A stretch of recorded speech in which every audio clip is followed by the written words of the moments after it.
Hey, welcome back to my channel. I'm Dan from Michigan, and wanted to talk today a little bit about what I learned about sleep. And it started my journey about really caring about sleep. Obviously, happened as I'm getting older. Okay, you seem to sleep less, and you think it's okay, but it really isn't.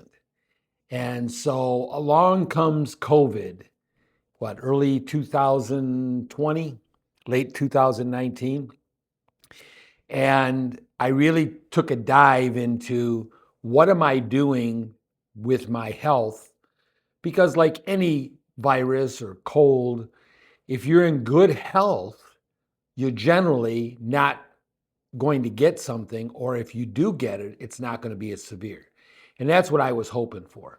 So I took a look at my exercise routine, which was pretty regular at the time, up until they started closing the gyms. But it was real regular, and so that was good. I was eating good.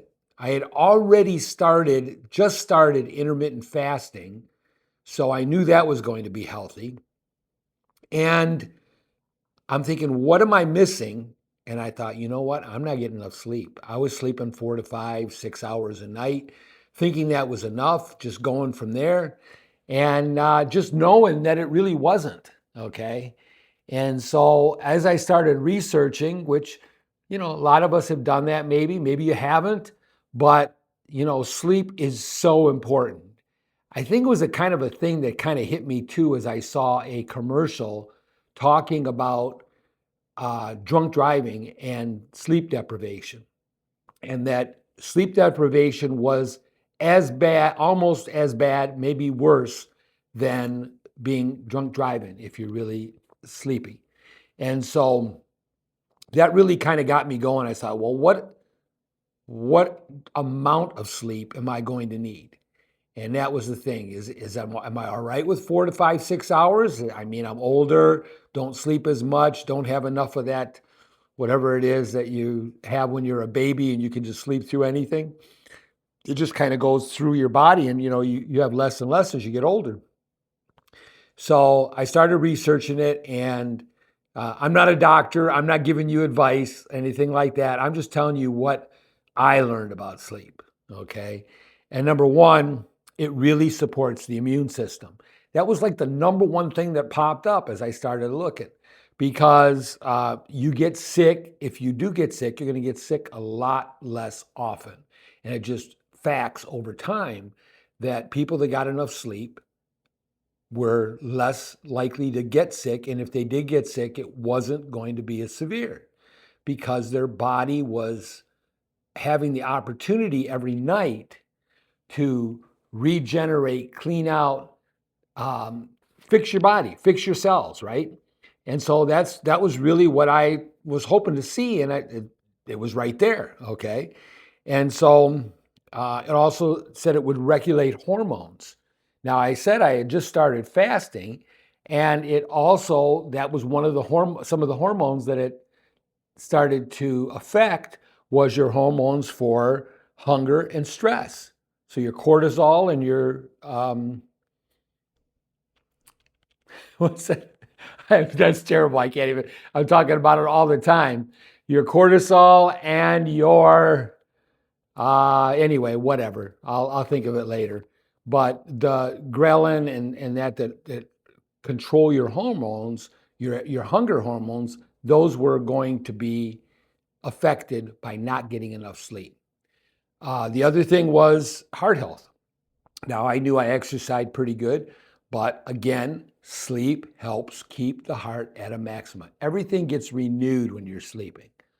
So I'm thinking, well, another thing is I exercise. I was doing weightlifting at the time, which I still do, but I was just weightlifting not to get bulked up, but just to stay strong. I mean, this was what, 6 years ago. So I was 62, 63 years old. I'm thinking I want to stay strong, not only for me, but to show my kids that, staying healthy and staying strong was something that they could do. And so it also helped with the overall body repair of your cells. And also reduce the risk of long-term health issues. So those 5 key points right there, if I didn't go any further than that, that was enough. So my question next was, how much sleep do you need? And everywhere I looked at every study, I tried actually finding studies, reading books. One of the books, like I talk about before in one of my other videos, is Dr. Jason Fung, and he had several books on health and fasting and heart health and diabetes, and how sleep makes a difference. And he wasn't the only one. There was a lot of information out there about sleep, and 7 to 8 hours is really what you need. Over 9 is too much, but 7 to 9, I guess you could say, okay? But 7 to 8 hours of good sleep. Well, we'd all been coming out with these Fitbits and the Apple Watches and stuff. So I was able to track my sleep through the app, see how it was going, how long I was sleeping. And I really made it a point to start sleeping more. So it really made a difference. I felt more clear during the day, clear thinking. When I awoke, I wasn't just tired. I was waking up after the sleep, right? Sometimes I had to go back to sleep. I'd wake up and it'd only be 6 hours. I'm like, I'm going back to sleep. I'm not getting up. I'm going to force myself to sleep. Now, the other thing that comes along with that is you got to plan your day so that you can get out 8 hours sleep. Fortunately for me, at that time, I was able to do that relatively easily. And so planning my sleep was not a big deal. It's just sticking to it, right? You could stay up a little later, especially during the summer, and sleep a little longer, whatever. I was going to get my 7 to 8 hours of sleep because I did not want to get COVID. I saw people all around me getting really sick with COVID, having a lot of things that were negative happen. And I thought, if I do get it, I'm not going to have it so that it's going to affect me much. Fortunately, when I did get COVID, it was just a cough for a couple weeks, and that was it. And it really wasn't even an annoying cough. It was just there, right? Every now and then I would find myself coughing. So that was the worst I had from it. And I think I probably didn't even catch it until the second or third time around of it, where it was mutating, right, into different forms. So that was good for me, right? Emotional results. It was another thing that I found. You're not as you're not as edgy, you're not as irritable. There's a lot of things you want to be good around people, whether it be your work or your kids or your spouse. You want to be, somebody that's somebody you can live with, right? And so I thought that is really going to make a difference for me. So, just showing up better, right? Just overall being better. And I also noticed for me that when I got more sleep, it helped with my fasting. Because again, I was just starting intermittent fasting, getting that 8 hours of sleep and stopping eating a little early. I would stop eating 4 or 5 o'clock in the afternoon, and then I'd maybe not go to bed till 9, and then I'd have my 8 hours of sleep. So I had easily hit my 12, 13 hours, which is what I started at when I started. And so it was easier to get to 16 or 17 or 18 or 19 hours as time went on. So when you don't get your sleep, you got brain fog, you got increased anxiety and increased stress. And I always tell my girlfriend, hey, listen, what is stress? Stress brings about cortisol. Cortisol is your stress hormone. The more stress, there's good stress, to a point, but when you're stressing about things all the time and your body is also stressing from not getting enough sleep, then your cortisol levels rise. And guess what? You cannot lose weight if you're trying. You cannot lose weight if your cortisol levels are high. You just can't.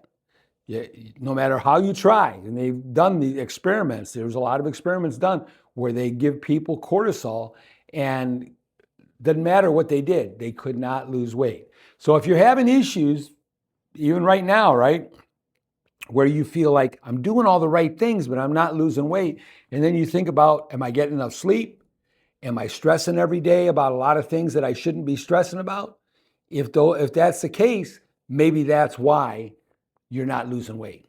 Okay.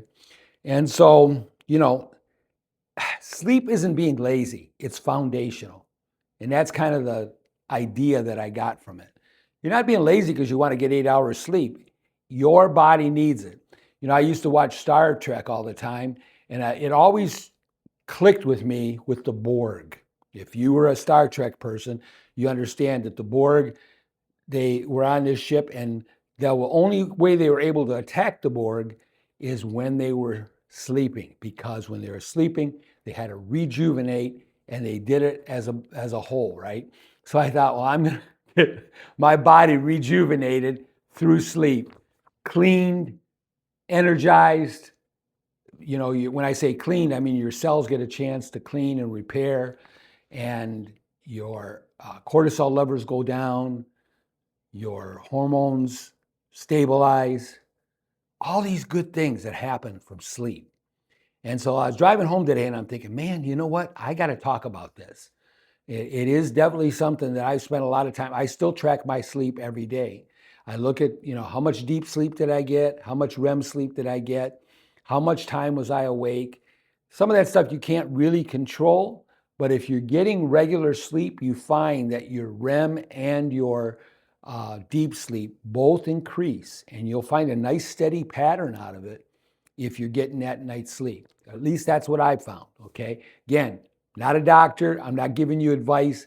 I'm just telling you what happened for me and what I've seen with other people I know that I go to the gym with, that we've talked about this, and they absolutely agree with it, as well as a lot of books that you can find good information on it. So everything works better in my life when I'm rested.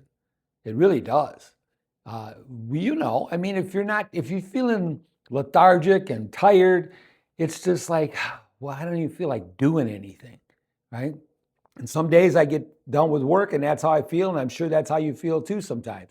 So knowing that you can get enough sleep and be rejuvenated for that next day,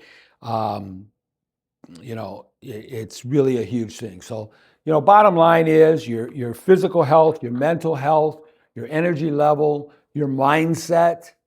I mean, how you think and my mind is really clear in the mornings now. It's when I do most of my thinking and most of my planning, and creative stuff comes a lot in the morning for me. So being able to get a good night's sleep, I wake up sometimes with ideas going for it.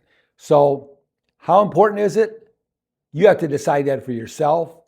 And like anything, we make it a priority, right? If it becomes a priority, you'll do it. If it's not, you'll just do whatever, okay? So if you've had experience where you've really focused on this, really, please leave some comments in here so other people can understand that I'm not just giving them some BS. You're out there doing the same thing. And if you decide that you're going to try that from just watching this video, I'd love to hear that too. So again, I hope that you'll come back to listen to more. Again, my name's Dan from Michigan. This is my site where I just talk about things that I've experienced and want people to have the knowledge that I've gotten from those things. Take it or leave it, right? So at Dan Procopio, like it. If you can give a comment, that's great. And, share it with somebody else. It'd really help my channel if you can do that. So you have a phenomenal day.